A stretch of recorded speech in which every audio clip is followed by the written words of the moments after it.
voudrais vous parler d'économie. Mais je voudrais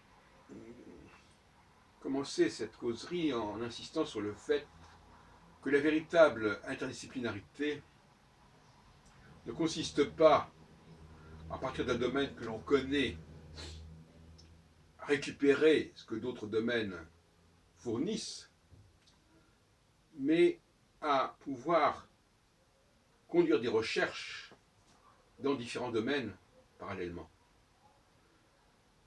Et c'est pas du tout la même chose. Et malheureusement, dans bien des cas, l'interdisciplinarité conduit à figer les différents savoirs mis en rapport. Alors qu'il faudrait au contraire qu'ils se fécondent mutuellement, mais qu'ils s'impulsent mutuellement, c'est-à-dire qu'ils se remettent en question les uns les autres, qu'ils échappent ainsi à cette dimension de figé que je dénonçais. Je voudrais vous parler aujourd'hui d'économie. Car, encore une fois, tous les domaines sont reliés entre eux, mais il n'est pas question d'adopter pour cela, pour autant, des modèles préexistants. Je suis pour des recherches qui avancent de concert et de front sur plusieurs plans. Alors, il y a deux conceptions de l'économie. L'une qui est celle du libre-échange, de l'import-export, du plein emploi.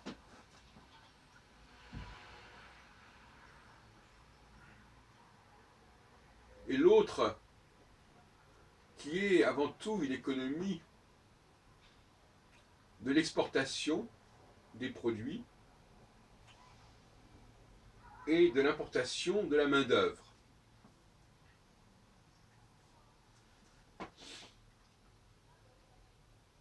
Importation qui peut se faire par le biais de la conquête, de la colonisation, de l'immigration.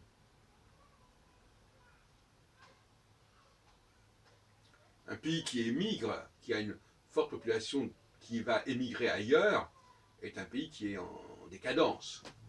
En revanche, le pays qui va recevoir cette immigration est un pays qui avance, qui progresse, qui est un pays leader.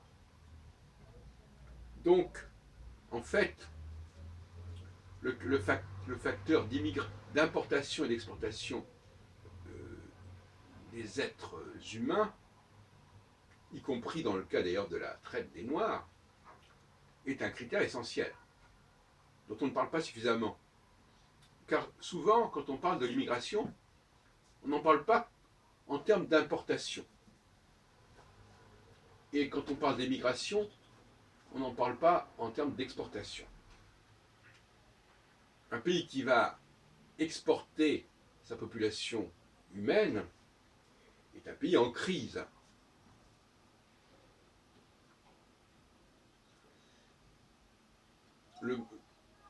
Les ressources humaines sont un élément essentiel d'une société.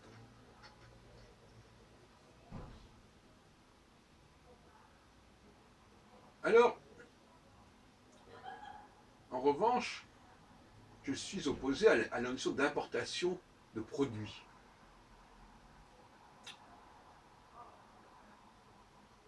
Il semble que le rôle d'une société, c'est d'exploiter avant tout ce dont elle dispose, ses richesses de proximité, et non pas de faire venir de loin des produits, ce qui est très anti-écologique d'ailleurs.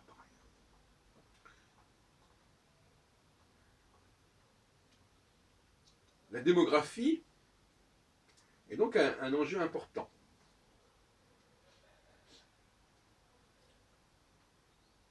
Et les femmes servent évidemment à cet enjeu. À fabriquer des humains.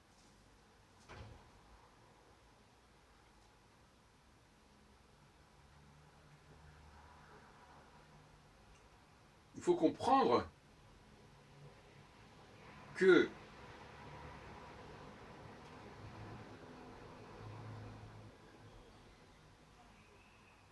l'exigence de proximité est un critère essentiel.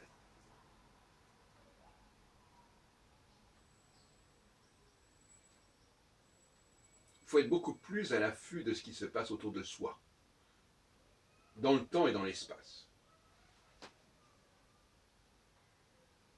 Qu'est-ce qui se joue ici et maintenant?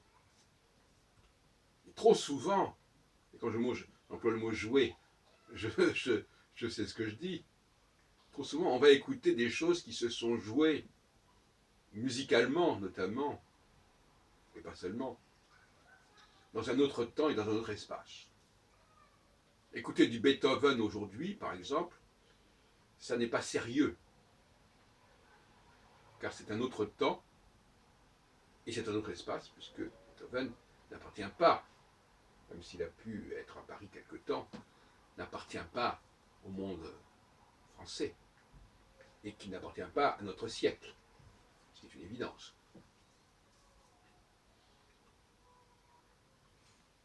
Il faut laisser aux historiens le soin d'explorer le passé. Il faut laisser éventuellement aux créateurs le soin de s'inspirer du passé. Mais le rôle du public n'est pas là. Le rôle du public, c'est, ne serait-ce que pour des raisons économiques, de vivre dans le temps présent et dans l'espace présent. Et donc, de limiter ses besoins à cet espace-temps présent. Quelqu'un qui voudrait quelque chose qui appartienne à un autre temps et un autre espace ferait problème.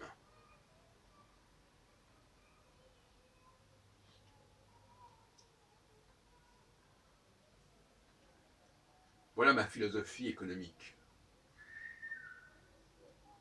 Alors vous me direz, oui, mais vous comprenez, si chacun se cantonne sur son espace-temps présent, ça va affaiblir les liens économiques, l'échange. Vous savez, il y a deux mots qui m'amusent beaucoup, c'est le mot emploi et le mot échange. Ils sont d'ailleurs assez proches, en fait. Il faut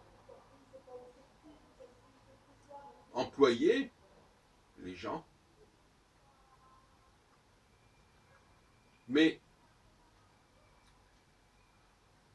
en même temps, l'emploi, c'est une aliénation de la part non pas de l'employé, mais de l'employeur. Pourquoi aurait-il besoin de quelqu'un pour le servir? Quant à l'échange, pourquoi aurait-il besoin de quelque chose qu'il n'a pas? Pourquoi s'intéresserait-il à quelque chose qu'il n'a pas? Et où dans les deux cas, il y a un manque. L'emploi, c'est il me manque quelque chose, il faut donc que je passe par quelqu'un. L'échange, il me manque quelque chose, il faut que je passe par quelqu'un. Et c'est bien cela qui est de l'ordre de l'aliénation, littéralement. Aliénation vous renvoyant à l'autre. Non pas à l'autre, notre prochain, notre voisin, mais à l'autre qui est ailleurs, dans un autre espace-temps, justement.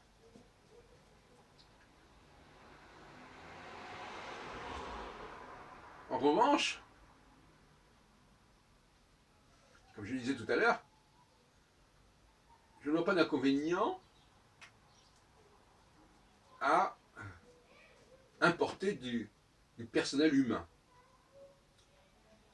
Ça me paraît au contraire très positif. Et ça vient compenser, en fait, ce qui vient d'être dit jusqu'à présent. Parce que si je crée une société qui fonctionne bien, pourquoi ne pas en faire profiter un maximum de gens? Et donc pourquoi ne pas accueillir plus de personnes? C'est-à-dire un des paradoxes que l'on reproche actuellement à l'Europe, c'est se révéler incapable d'avoir une politique d'immigration volontaire et cohérente.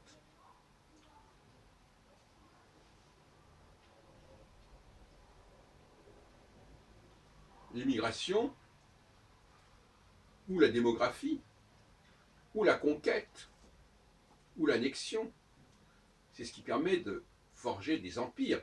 Et vous savez que pour moi, le mot empire est un mot très important, qui est d'ailleurs la garantie de la laïcité, qui est la garantie de la tolérance. Dans un pays où il n'y a pas de diversité, il n'y a pas d'apprentissage de la tolérance. Dans un pays trop homogène et d'un seul tenant, il n'y a pas d'apprentissage de la tolérance. Et c'est bien le problème notamment d'un pays comme Israël, qui ne parvient pas à assumer une véritable diversité en son sein, et qui donc ne parvient pas à adopter une position impériale. Le mot impérial a été diabolisé, mais je crois au contraire qu'il faut le réhabiliter. L'empire, c'est un ensemble humain d'un seul tenant et qui assume pleinement cette notion d'espace-temps ici et maintenant. Celui qui, au sein de l'empire, n'est plus un étranger, n'est plus ailleurs. Et on voit bien dans le cas, par exemple, de la Chine ou des États-Unis, que ce qui compte, c'est essentiellement le potentiel humain sur place, et aussi le potentiel dont on dispose sur place, c'est-à-dire, par exemple, le problème du gaz de schiste. Faut-il exploiter le gaz de schiste ou faire venir de loin d'autres pays des énergies? D'une manière générale, je préfère largement que l'on s'en tienne aux ressources locales. Ou alors qu'effectivement, on annexe des pays qui ont ces ressources. Ce qui renvoie à une forme de colonialisme, effectivement.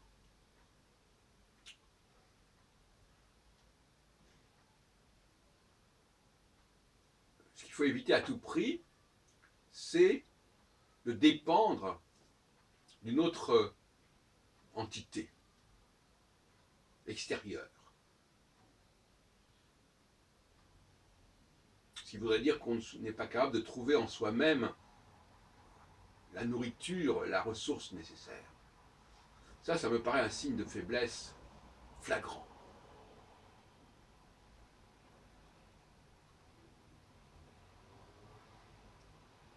Et c'est vrai pour un être humain, pour un individu aussi.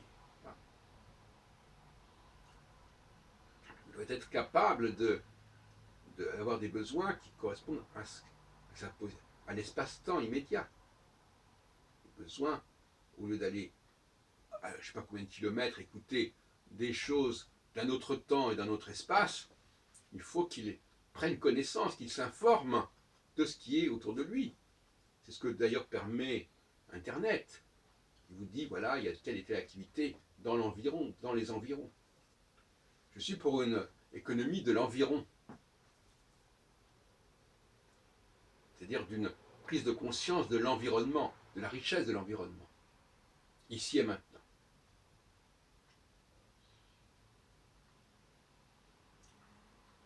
Je n'accepte pas que des personnes soient axées sur des choses qui ne sont pas dans l'ici et maintenant immédiat.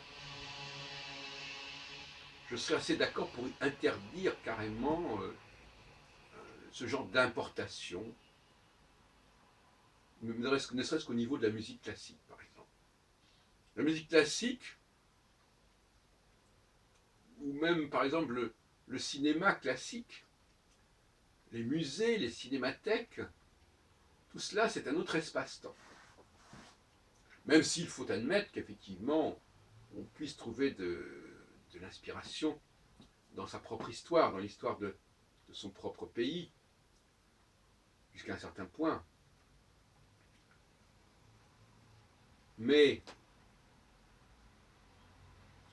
je vois à quel point le coût est élevé quand au lieu d'apprécier ce qui se passe autour de soi, ce qui fait que des créateurs qui sont complètement isolés, qui n'ont pas de public, on va applaudir des œuvres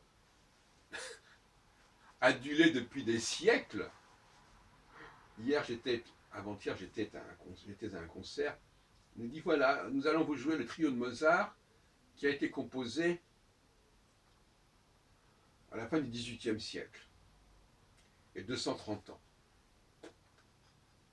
Mozart, l'Autrichien, 230 ans.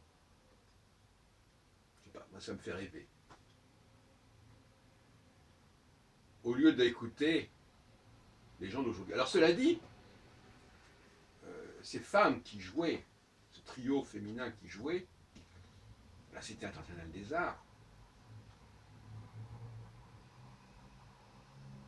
elles étaient des interprètes. Mais au lieu d'interpréter des œuvres modernes, des compositeurs d'aujourd'hui, et qui sont ici, à Paris, même s'ils ne sont pas forcément français, mais qui vivent ici, en tout cas près de nous, autour de nous, qui sont vivants, ici et présents, elles ont préféré jouer des œuvres d'un autre temps et d'un autre espace. Parce que, alors pourquoi? C'est là la question que je me pose. Pourquoi cette peur de ce qui est ici et maintenant pour aller vers un ailleurs, un autre temps, un autre espace? J'aimerais bien qu'on m'explique cette démarche qui me paraît extravagante.